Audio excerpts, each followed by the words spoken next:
Assalamualaikum warahmatullahi wabarakatuh. Kembali lagi bersama kami di Time Travel, Rahayu dan salam sejahtera untuk kita semua. Nah, Sobat Time Travel juga pasti merasakannya juga ya. Cuaca belakangan hari ini itu diterpa angin yang cukup besar juga dan sinar matahari yang cukup terik gitu. Langit terlihat seperti padang savana luas yang membiru dengan semak-semak awan yang ada di beberapa tempat ini. Nah, hasilnya ya gosong ini kulit gitu ya. Terpaan angin yang cukup besar ini mungkin ya nggak seberapa gitu ya jika dibandingkan dengan sumber asalnya yang berupa angin raksasa. Nah, mungkin kita di sini tuh kebagian percikannya aja. Pada tanggal 9 November 2025 yang lalu, itu terjadi topan super yang melanda di Filipina, terutama Pulau Luzon yang berhadapan langsung dengan Samudra Pasifik bagian barat, yang menimbulkan korban jiwa dan kerugian material. Kami dari Time Travel mengungkapkan duka dan keprihatinan yang mendalam bagi masyarakat Filipina yang terkena topan Super Fungwong, atau dalam bahasa lokal Filipina disebut sebagai topan Uwan ya. Semoga kalian semua bisa melalui semuanya ini dengan sehat, selamat, dan cepat pulih kembali seperti yang biasa kalian tunjukkan dalam kebijaksanaan kalian akan ketahanan cuaca ekstrim yang ada di lingkungan kalian. Nah, Sobat Time Travel, di tengah Samudra Pasifik yang luas dari wilayah yang disebut para pelaut kuno sebagai tempat topan-topan dilahirkan, ada sebuah jalur panjang menuju daratan di barat, sebuah garis yang tak terlihat, yang sejak ribuan tahun lalu itu menjadi jalan lahir bagi badai-badai paling ganas di muka bumi. Nah, Filipina berdiri tepat di jalur itu. Nah, di antara 7 ribuan pulau, di antara gunung, lembah, dan juga garis pantai, sebuah bangsa hidup berdampingan dengan badai selama ribuan tahun. Para ilmuwan menamainya Typhoon Belt. Namun bagi leluhur di Asia Timur dan Asia Tenggara, jalur ini adalah jalan para raksasa angin. Setiap tahun, lebih dari 2 lusin topan melewati wilayah Filipina. Anginnya bisa mencapai 300 km per jam. Gelombang lautnya bisa setinggi gedung bertingkat. Dan hujan turun itu seperti tirai air yang tidak pernah berhenti. Nah, hingga kemarin, dari jalur inilah satu raksasa bangkit, topan Super Fungwong. Badai selebar negara dengan amukan yang meratakan Filipina dan memutus listrik bagi jutaan jiwa. Namun, di balik cerita badai yang menghancurkan, tersimpan sesuatu yang jarang dibahas. Mengapa Filipina menjadi garda depan dunia dalam menahan serangan badai? Lalu, kearifan luar apa yang membuat bangsa-bangsa pulau dapat hidup berdampingan dengan kekuatan langit selama ribuan tahun? Yuk, mari kita bahas.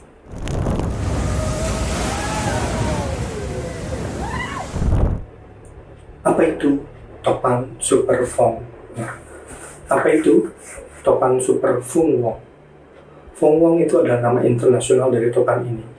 Dan bukan sekedar topan, ia adalah Super Typhoon. Nah, kelas istimewa yang hanya diberikan kepada badai raksasa dengan hempasan angin 185 sampai 230 km per jam. Saat mencapai puncaknya, diameter Fungwong melebar hingga 1800 km. Bukan hanya badai, tapi dinding angin yang berputar seluas setengah benua Eropa. Pusat badainya menghantam provinsi Aurora di pesisir Luzon, Filipina, memaksa lebih dari 1 juta orang mengungsi, merusak ribuan rumah, dan membuat 3 juta orang hidup tanpa listrik. Korban jiwa mampu diminimalisir, meski baru saja beberapa hari yang lalu, mereka diterjang oleh topan Kalmaigi yang sebelumnya telah menelan korban jiwa hampir 200 orang. Mengapa topan-topan paling ganas selalu menuju tempat yang sama? Jepang, Taiwan, Laut Cina Selatan, Vietnam, dan terutama Filipina. Inilah Typhoon Belt, jalur badai tropis teraktif di planet ini. Setiap tahun, 30-40 badai lahir di kawasan ini. Sekitar 20 diantaranya memasuki wilayah Filipina. Alasannya kenapa? Alasannya karena Samudra Pasifik yang sangat luas dan sangat hangat telah menjadi sumber yang menjadi bahan bakar pembentuk badai. Pertemuan angin musiman di Pasifik Barat itu menciptakan pusaran dan juga ketiadaan daratan besar di timur Filipina. Semua energi badai ini bebas berkembang sebelum akhirnya mencapai daratan pertama, yaitu Filipina. Filipina adalah tembok pertama perisai alami yang menahan dan memecah kedatangan pertama kekuatan badai bagi jutaan penduduk di daratan Asia. Badai sebesar itu bisa terus menguat dan menyerbu Cina, Taiwan, bahkan Vietnam dengan dampak yang lebih besar. Namun Filipina menjadi penjaga gerbang badai di kawasan Asia. Ada pertanyaan yang menarik nih. Jika Filipina begitu sering dihantam badai, mengapa bangsa ini tetap bertahan selama ribuan tahun? Jawabannya sangat mengejutkan. Nah, hari ini kita akan menyelami rahasia itu, menggali kembali kebijaksanaan leluhur Filipina, kearifan lokal yang telah membentuk ketahanan peradaban, dan peran pegunungan kuno yang masih menjaga jutaan jiwa hingga hari ini. Kisah manusia yang tidak pernah memilih lari, tapi memilih beradaptasi. Leluhur Filipina, dari Ifugao di utara, Ifatan di Batanes, Dumagat di Sierra Madre, hingga Lumat di Mindanao, tidak melihat topan sebagai musuh, melainkan guru yang membentuk karakter dan menumbuhkan apa yang disebut oleh dunia sebagai Filipino Spirit of Resilience atau spirit ketangguhan orang Filipina. Sementara alam Filipina itu sendiri adalah perisai alami. Pegunungan sebagai pemecah angin. Pegunungan Cordillera, Sierra Madre, dan barisan bukit di Luzon adalah tameng raksasa saat topan masuk, dan gunung-gunung ini memecah inti badai, memperlambat kecepatan angin, dan memaksa cuaca untuk menurunkan curah hujan. Hutan mangrove di banyak wilayah pesisir. Mangrove berfungsi sebagai akar penjaga. Akar-akar itu menangkap gelombang, menahan banjir di pesisir, dan meredam hempasan energi ombak, laguna, dan sungai alami. Bentuk geografi Filipina menyediakan banyak jalur air yang menyerap kelebihan hujan. Disinilah pelajaran pertama para leluhur. Untuk mengalahkan topan, jangan melawannya, kendalikan cara ia mengalir. Leluhur bangsa pulau seperti di Filipina, Indonesia, Taiwan, Jepang telah hidup selama ribuan tahun berdampingan dengan situasi dan alam yang ekstrim. Di Filipina, mereka membangun budaya adaptasi dan berdamai dengan badai, bukan melawannya. Nah, beberapa kearifan lokalnya kini terbukti secara ilmiah. 1. Rumah panggung dan atap tajam. Rumah tradisional di banyak wilayah pesisir dibuat bertiang dan bukan menempel tanah. Nah, ini membuat bangunannya jadi lebih fleksibel menghadapi banjir. Atap tajam dan ringan mengurangi tekanan angin. Pemukiman tidak menantang laut. Leluhur tidak membangun rumah tepat di garis pantai. Mereka selalu meninggalkan peluang hidup untuk laut, baik untuk pasang besar maupun badai. Menanam mangrove sebagai benteng hidup bukan sekedar hutan, tapi sistem perlindungan. Mangrove adalah barikade alami untuk tsunami, badai, bahkan abrasi.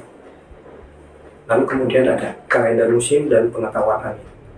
Sejak ratusan tahun lalu, masyarakat Austronesia membaca bahasa angin, arah angin, suhu laut, perilaku burung, arus udara.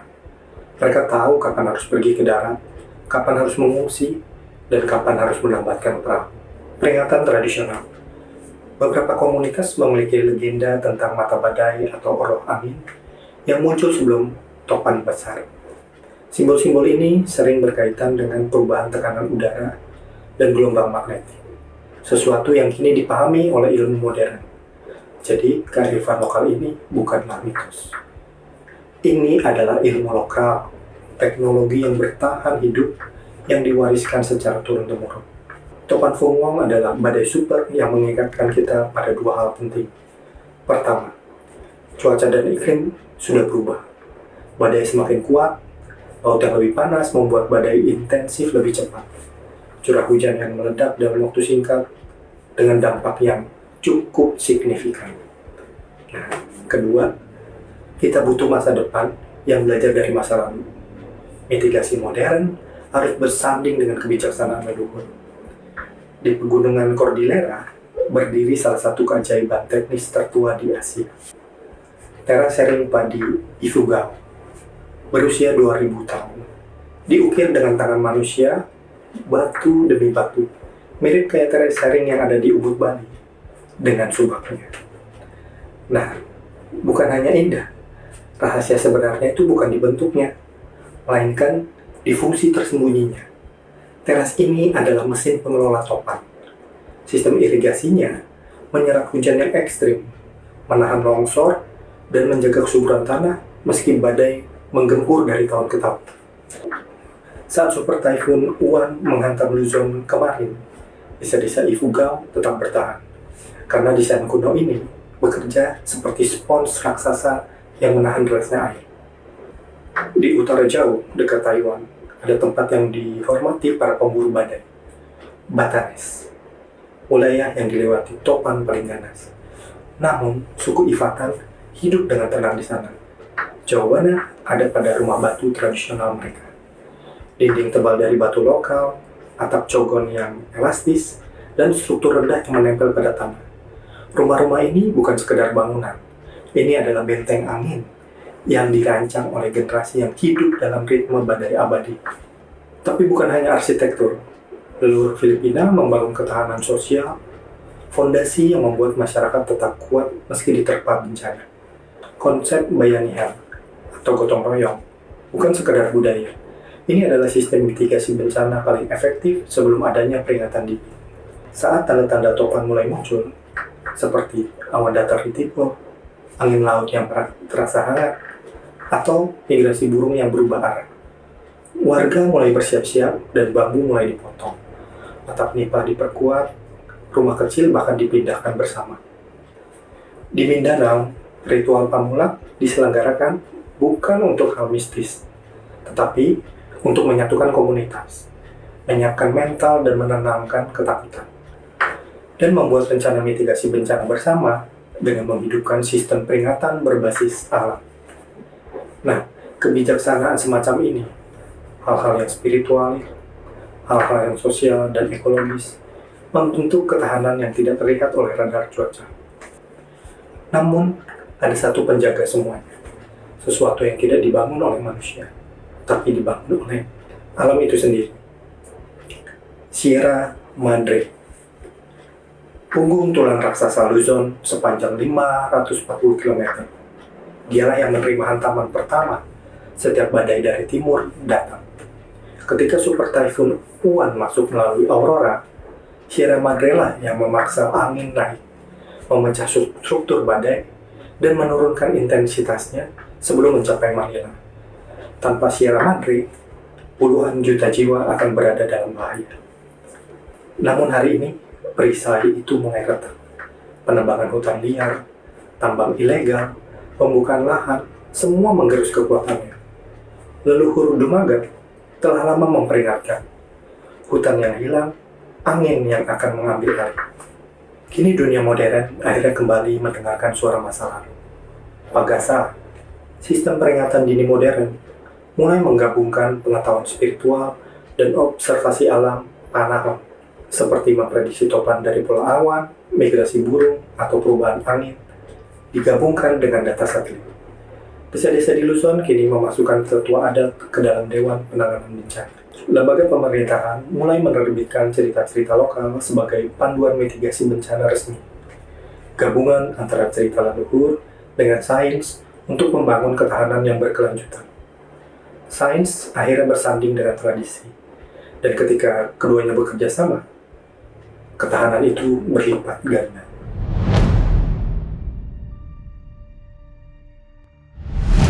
Dari terasering kuno hingga rumah batu yang ada di utara, dari gotong royong Visayas hingga ritual di Mindanao, dari mangrove pesisir hingga perisai gunung Sierra Madre, semuanya mengajarkan satu hal: peradaban yang bertahan bukanlah yang paling kuat, tapi yang paling bijak mengikuti irama alam. Leluhur Filipina memahami bahwa badai bukan musuh, tapi bagian dari siklus besar bumi. Maka mereka membangun filosofi hidup dan juga ketahanan dari generasi ke generasi. Sebuah pengingat bahwa badai boleh datang, dan selama perisai alam dan kebijaksanaan leluhur terus dijaga, Filipina akan selalu berdiri di tengah angin yang tak pernah berhenti lahir dari timur. Topan Super Fungwong hanyalah satu dari ratusan badai yang lahir dari Typhoon Bell.